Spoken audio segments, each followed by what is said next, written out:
दोस्तों ये कहानी एक बच्चे की है जिसको बहुत ज्यादा गुस्सा आया करता था। हर छोटी सी बात पर वो भड़क जाया करता था और बहुत नुकसान करता था। उसकी इसी आदत की वजह से उसके माँ बाप भी बहुत परेशान थे और आए दिन आसपास के लोग नई नई शिकायत लेके आया करते थे। एक दिन बच्चे को समझ में आ गया कि ये तो बहुत गलत बात है। वो अपने पापा के पास जा पहुंचा और कहा कि पापा आप प्लीज मेरी मदद कीजिए, मुझे इस गुस्से से छुटकारा दिलाइए। पापा को बहुत अच्छा लगा कि बच्चे को कम से कम ये महसूस तो हुआ कि उसके गुस्से की आदत वाकई गलत है। पापा ने उसके सर पे हाथ फेरते हुए कहा कि मैं तुम्हारी मदद कर सकता हूँ, लेकिन तुम्हारे को मेरी एक बात माननी पड़ेगी। बच्चे ने कहा बिल्कुल पापा, मैं आपकी हर बात मानने को तैयार हूँ, बस आप मुझे अपनी इस आदत से छुटकारा दिला दीजिए। पापा ने कहा ठीक है, ये एक बैग पकड़ो, इस बैग के अंदर खूब सारी कीले हैं और आज के बाद जब कभी तुम्हें गुस्सा आए तो अपने जो बाहर लॉन लगा है जिसमें घास लगी है वहां पर एक कील निकाल करके तुम ठोक देना। बच्चे ने कहा बहुत सिंपल सी बात है, और जिस दिन ये बैग खाली हो जाए तो मेरे पास वापस आना। बच्चे ने कहा ठीक है पापा, और वो बच्चा वहां से निकल गया। रोज यही होता था,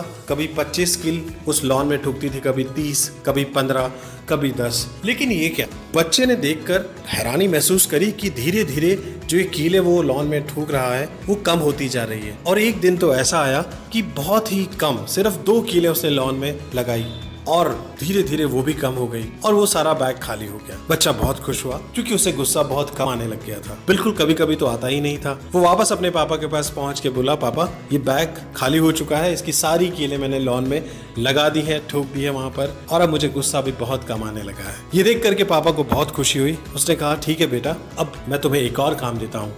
आज के बाद जब जब तुम्हें बिल्कुल गुस्सा नहीं आए, जिस दिन तुम्हें बिल्कुल गुस्सा नहीं आए, उस लॉन में से एक कील वापस निकाल लेना और इस बैग में डाल देना। जिस दिन सारी कीलें तुम इस बैग में वापस ले आओ, मेरे पास चले आना। बच्चे ने कहा ठीक है पापा, मैं ऐसा ही करूंगा। अगले दिन से ये काम शुरू हुआ और धीरे धीरे सारी कीलें उस लॉन से निकलने लगी और एक दिन लॉन में से सारी कीलें निकाल के बैग भर के लड़का वापस अपने पापा के पास पहुंच गया और बोला पापा सारी कीलें मैं वापस ले आया हूँ और अब मुझे बिल्कुल गुस्सा नहीं आता है, पूरे दिन बिल्कुल गुस्सा नहीं आता, मैं आपका बहुत ही शुक्रगुजार हूँ। पापा ने मुस्कुराते हुए कहा चलो मेरे साथ चलो, मैं तुम्हें एक बहुत ही अच्छी चीज दिखाता हूँ। बच्चा अपने पापा के साथ जाता है लॉन पे। पापा ने बच्चे को कहा इस लॉन को ध्यान से देखो, जहां जहां पर तुमने कील लगाई, जहां जहां पर तुमने कील ठोकी, वहां पर एक निशान हो चुका है, वहां पे अब घास नहीं लग रही है और ये पूरा लॉन बिगड़ सा गया है, बिल्कुल बंजर सा हो गया है। ठीक उसी तरीके से जब तुम गुस्सा करते हो, हम अगले के शरीर में, खास तौर से उसके दिल पर एक छेद कर देते हैं। वो कील तो निकल जाती है लेकिन वो छेद हमेशा बना हुआ रहता है। तो आज के बाद तुम याद रखना मेरे बेटा कि गुस्सा जब हम करते हैं तो लोगों के दिल को हम छलनी कर देते हैं। दोस्तों ये छोटी सी कहानी बहुत बड़ा संदेश देती है कि गुस्सा करने से पहले आप 100 बार सोचिए, क्योंकि उस गुस्से की वजह से आप अगले के दिल में एक ऐसी कील ठोकते हैं जो वक्त के साथ निकल तो जाएगी लेकिन वहां पर एक छेद छोड़ जाएगी।